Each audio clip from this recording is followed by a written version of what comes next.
Hey guys, just got back from the movies and hope to maybe do this for any movie that I watch, maybe TV shows as well, because I'm very interested in both, always have been, but maybe start a cycle where I review movies, TV shows. TV shows, I don't know if it's going to be episode by episode or just season by season. I haven't really decided yet on that. But I did want to start movie reviews. Kind of just my thoughts on the movie and, go from there. And I hate to be critical of movies because I know how hard and how expensive they are to make and how much goes into them, how much passion and hard work and a range of different things go into it. And um, if I ever get into a movie and I'm grilling it or I'm being harsh, I do keep in mind that there are many who are this is their this is their um, this is what they keep food on the table. They work in the industry and they devote their lives to it and they have a huge stake in how these movies do and how they perform at the box office, how much they make, how well they succeed. So I do keep that in mind whenever I do review a movie or have thoughts about it. I will try to keep that in mind, and I understand how much goes into it. But I hate how that's almost like a preface to how I feel about the movie I'm about to talk about. But I went into this one maybe with the notion that it was going to be it was going to be very good. Um, I kind of know a little bit about, not a whole lot, I guess, a little bit about the director, and obviously the actors in the movie are well known. Um, they're popular and are, they've been in many movies. So the movie that I went to see was The Nice Guys. Came out, I think, last week. Not 100% sure, but directed by Shane Black.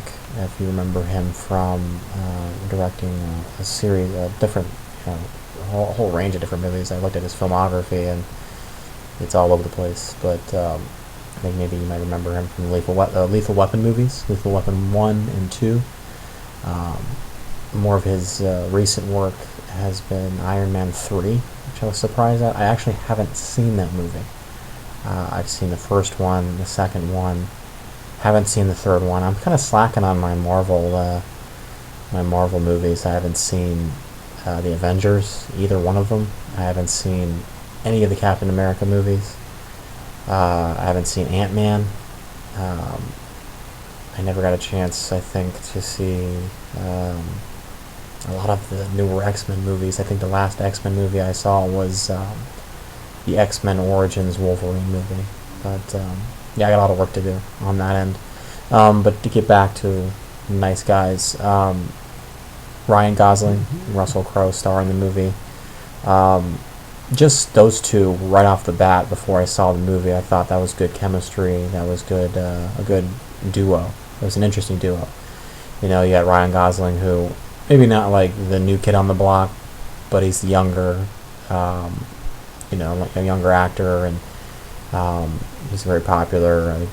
Obviously the ladies like him because of his looks, but he he's been in quite a few movies now, but he's still kind of, he's like in the Bradley Cooper vein, and maybe Chris Pratt is kind of stepping into that now, like the young, good-looking lead actor who is becoming more notable and getting bigger roles. Obviously, we all remember him from The Notebook.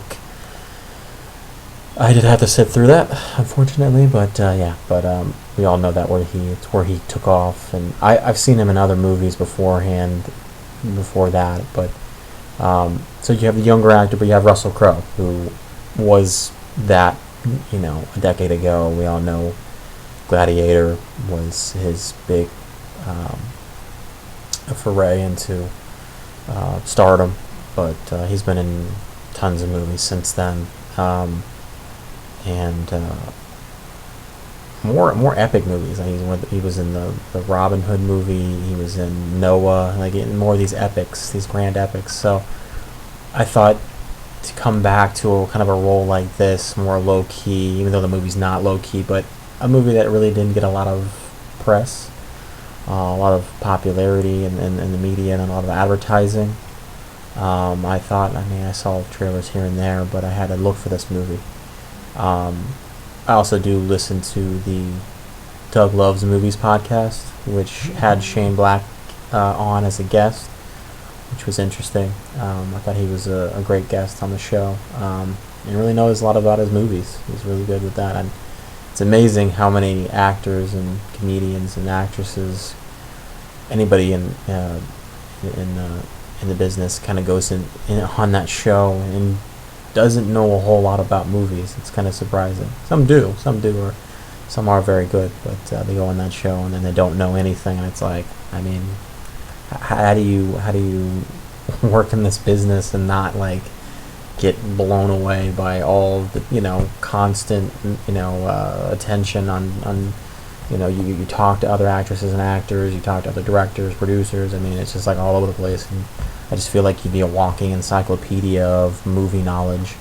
But maybe they kind of detach themselves from it after they do their job, or while they're doing their job they kind of like stay focused or something and don't really jump into any other stuff. I don't know how it works, but obviously I'm not an insider at all. But getting back to the movie, and I'm getting off track here, but so I thought going into the movie with Russell Crowe, with Ryan Gosling, knowing a little bit about Shane Black, and kind of liking his movies, and some of his movies, I thought, okay, this was going to be a good movie. And then I hate to keep harping on it, but I really am going to start to not trust the Rotten Tomatoes meter, which I think a lot of people should not trust.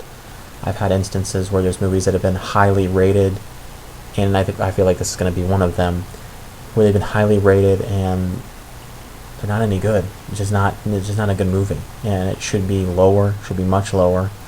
And I've had instances where the movie's been rated poorly, or it's low in the low 20s, low 30s, and the movie should be much higher, in my estimation. That's based on preference, it's based on opinion. Sometimes it's right on the money, sometimes it's right on the mark, sometimes it's just not very accurate or reflective of how good or bad the movie is. So that's just something I have to keep in mind. You can't trust it. I think if a movie is rated terribly, like in the single digits, in the teens maybe, then yeah, I could probably care to wager that that's a bad movie and it shouldn't be watched or shouldn't be viewed. This movie currently on the Rotten Tomatoes meter, if I'm not mistaken, last time I checked, 91%. 91%. So that's kind of high. It's kind of high for this movie. I just see that. I feel like this was. I could see where they were going with it. It was a kind of a nostalgic movie, kind of a movie that was kind of. It was a period piece almost, the 70s. You can tell by the sets, they really push the brands of the day, the trademarks of the day, the cars. And I remember Shane was talking about the producers that were working on the movie from the podcast, for the Doug Loves Movies podcast. He was talking about how particular and how much attention to detail they were having with getting all of that right. Whatever building it looked like in the 70s or at that time, they wanted to make sure that everything looked like the time in the movie. That if anything was off, any building or advertising, a billboard or anything was off, they were going to go back and reshoot that part of the movie and keep it accurate as possible, which is cool, which is great to keep it as accurate to the time. Remember one of the good instances I have of that, and I've heard about before, was during JFK, the movie JFK. Oliver Stone went back and had the window panes on the the Texas Depository, where famously the building where um, Harvey Oswald allegedly shot from. He had the window panes painted or repainted the way they were back in the 60s, so it made it as accurate as accurate to the time period as possible. So that attention to detail always scores points in my book, and keeping it to the time is great. So I thought that was the strong suit of the movie. That having the atmosphere, the environment feel like it was in the 1970s. So that's something that I think that was the strong suit of the movie. I thought the Crowe and Gosling's relationship was the funniest part of the movie, and I know the comedic aspects of the movie, there was times where it hit, sometimes it just missed for me, where you thought, okay, that was probably there for a laugh, but it just didn't deliver. I just saw the movie, so it's hard to remember everything. I know I'll probably go back and try to rewatch it, so I can kind of, maybe it'll grow on me, and maybe the movie will grow on me eventually. I just thought my first initial taste of the movie not really not really a hit in my book, but their relationship, their chemistry I thought was the best part of the movie. Their squabbling between each other, their interactions, their conversations, where they were interrupting each other. That's a really big aspect of movies nowadays. You get into this, like they lower the audio on both if there's two actors or an actress and an actor squabbling, like they lower the audio. Usually there's a third person in the room that they pan to, but you'll have the actor or the actress or whoever the two people are squabbling. They'll lower it. They'll lower the audio on them, and they're kind of talking over each other. And then you'll pan over to the third, and they'll have like a reaction shot. That happened a couple of times in the movie, in the film, I thought that was funny, and I thought that was a good part. I thought his the actress who played Ryan Gosling's daughter in the movie, couldn't remember her real name, but she was good. I thought she was a good part of the movie, and it kind of, obviously it was there to create the idea. Okay, this guy is not in control of his life, and he needs his daughter to kind of be part of be almost a better detective than he is, better PI than he is, and to keep his life in order. I think a big example of that is probably, and I don't know if they ever discussed it, was that she drives him around. It was never discussed whether or not he can't drive, or was his license suspended, or whatever happened. I think that was never mentioned, and if I'm not mistaken, I don't think she was of age. I don't think she was 16 or 17. I don't remember if back in the day you needed to have a permit, or I'm sure you did, but I could be mistaken on that part. That was never explained. It was never gone into. I'm sure that was just kind of something he took liberty with and just went with. But it created the idea that Gosling needed his daughter to drive him around and to kind of keep his life in order. Where he was kind of he was a mess, drank a lot, alcoholic, that. But it's amazing because the way Crowe comes off in the movie, the way Jackson Healy, his character's name, comes off in the movie, it seems like he would be the drinker. He comes across gruff and the old man who's been around the block a few times, and somebody who probably partake in his usual cocktail or drink, but doesn't until the end. So kind of a weird dynamic there, but I kind of found what tough to follow with the movie is the plot. In some ways it's simple, in some ways it's just very convoluted, and there wasn't a lot of strength in it. It's like, why should we care about this problem? I mean, the problem is kind of hard to decipher in the first place. It's like, it was kind of mentioned, it was like, they we're trying to find this girl, and then it comes into a bigger idea of smog and polluting the city, and the fight that they're having for the automakers in Detroit, a very convoluted plot for something I just think you could have made either simpler, or the plot could have been something more to care about than what it ended up being the idea. So just not something I really cared about throughout the movie. I mean, I think one of the ideas, one of the mistakes films make is creating something either so tough to follow, something that the viewer wants to care about what's going on. It's why they're there. They want to see the movie. They want to be interested in the plot, and I think that was what kind of fell off pace here with this movie, and I never really got invested in what was going on.